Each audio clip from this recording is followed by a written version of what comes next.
अब सभी श्याम भक्तों को जय श्री श्याम। श्याम भक्तों कैसे हैं आप सभी? उम्मीद करते हैं अच्छे ही होंगे। श्याम भक्तों, जिस प्रकार से आप बाबा श्याम के दर्शन करने के लिए खाटू धाम जाते हैं, उसी प्रकार से आपको सालासर बालाजी भी जाना चाहिए। और आज हम आपको बताने वाले हैं कि बालाजी की स्तुति आपको किस प्रकार से करनी चाहिए। अगर आप बालाजी के दर्शन करते हैं, आपको बालाजी का जाप किस प्रकार से करना चाहिए, यानी हनुमान जी को किस प्रकार से प्रसन्न करना चाहिए, उनके जप का क्या महत्व है, आज आपको इस वीडियो के माध्यम से हम आपको बताने वाले हैं। तो श्याम भक्तों, बहुत से लोग बस हनुमान चालीसा रट लेते हैं और बस बोलते जाते हैं। बोलने से हनुमान चालीसा सिद्ध नहीं होगी, जप करने से होगी। जप का अर्थ होता है शब्द पर ध्यान देना। आप जो भी नाम का जप कर रहे हैं, चाहे वो बाबा श्याम के नाम का जप हो या किसी भी देवी देवता का जप हो, हर एक जप का अर्थ हमें पता होना चाहिए। यहाँ हम बात कर रहे हैं हनुमान चालीसा की। आप जो भी नाम का जप कर रहे हैं, उसका सही अर्थ आपको पता होना चाहिए। मान लीजिए अगर आप हनुमान चालीसा ही पढ़ रहे हैं या उसका पाठ कर रहे हैं, तो आपको अर्थ पता होना बहुत ही आवश्यक है। अक्सर देखने में आया है कि लोग हनुमान चालीसा को बोल रहे होते हैं,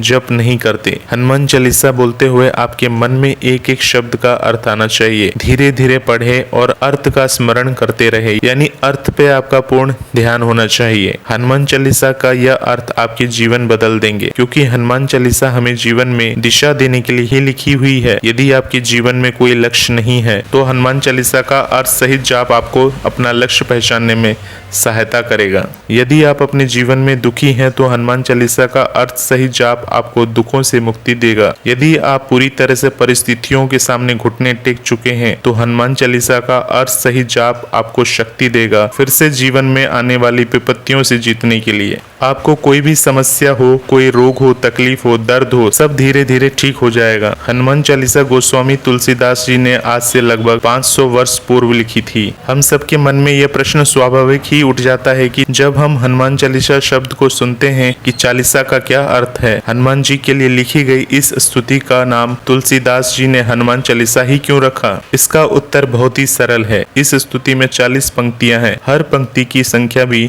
40 ही है। श्याम भक्तों, गोस्वामी शब्द का अर्थ होता है जिसने अपनी इंद्रियों को अपने वश में कर लिया हो। इसमें सबसे प्रमुख इंद्रिय है वासना, स्त्री के लिए आकर्षण। स्तुति शब्द का अर्थ होता है ध्यान लगाना। जैसे यदि आप हनुमान चालीसा का पाठ कर रहे हैं, तो स्वतः ही आपका ध्यान हनुमान जी पर चला जाएगा। जब तक आप पाठ कर रहे हैं तब तक। यदि बिना अर्थ के बस पंक्तियों को पढ़ रहे हैं तो ऐसा नहीं होगा, परंतु यदि सभी पंक्तियों का अर्थ आप जानते हैं और हनुमान चालीसा की पंक्तियां पढ़ते समय अर्थ भी साथ साथ आपके मस्तिष्क में चल रहा हो, तो जिसे अंग्रेजी में मेडिटेशन कहते हैं, वो घटित हो जाएगा आपके भीतर। हनुमान चालीसा के अर्थ के साथ पाठ करने से आप यह अनुभव करेंगे कि सच में हनुमान जी आपके साथ हैं। बस अपने कर्म अच्छे रखना। ध्यान रहे, कर्म मन, वाणी और शरीर तीनों से होते हैं, तो मन में किसी भी प्रकार की कोई गंदगी का प्रवेश होने मत देना। जैसे किसी स्त्री को लेकर गंदे विचार या किसी को धोखा देने का विचार, या फिर वाणी से कोई भी गाली या अपशब्द का प्रयोग, और ना ही शरीर से कोई गलत कर्म करना या किसी पर अनावश्यक शारीरिक बल का प्रयोग इत्यादि करना। श्याम भक्तों, जान लेते हैं हनुमान शब्द का अर्थ क्या है। तो श्याम भक्तों, हनुमान शब्द का अर्थ होता है ठुड्डी और दूसरा अर्थ होता है हनन कर लेना। मान शब्द का अर्थ होता है सम्मान या यश। हनुमान जी पर दोनों ही अर्थ सटीक बैठते हैं। श्याम भक्तों, हनुमान जी की ठुड्डी यानी जबड़ा थोड़ा विकृत था, इसलिए उनको हनुमान कहा जाता है। ठुड्डी विकृत होने के बाद भी हनुमान जी सुंदर ही दिखते थे। विकृत ठुड्डी उनकी सुंदरता को और निखारती ही थी, जिस वजह से हनु शब्द के आगे मान जोड़ दिया गया। हनुमान जी में अतुलित बल, बुद्धि और विद्या थी, पर फिर भी उनके अंदर अहंकार नहीं था। इस प्रकार हनुमान जी का नाम इसलिए भी पड़ा क्योंकि उन्होंने अपने अहंकार का हनन कर लिया था, यानी बल, बुद्धि और विद्या होने के बाद भी हनुमान जी में 1% भी घमंड नहीं था। ये कोई साधारण बात नहीं है जिसमें शरीर में बल भी हो, बुद्धि भी तेज हो और जिसके पास किसी भी कार्य को करने की विद्या भी हो, यानी तीनों सर्वोत्तम गुण एक ही मनुष्य में हो। तो क्या ऐसा हो सकता है कि उस मनुष्य में घमंड न हो? और जो अपने अहंकार को समाप्त कर देगा, उसका समाज में मान तो होगा ही। अब ये मत बोलना कि वो भगवान थे इसलिए उनके अंदर अहंकार नहीं था। सच तो यह है कि उन्होंने अपने भीतर अहंकार को कभी आने नहीं दिया, इसलिए वो भगवान कहलाए। तो ऐसी ही बातों को सुनने के लिए इस चैनल के साथ बने रहें। भजन मंत्र शक्ति चैनल के सभी वीडियोस को देखते रहें। बाबा श्याम से जुड़े रहें, बालाजी महाराज से जुड़े रहें। सभी देवी देवताओं की कृपा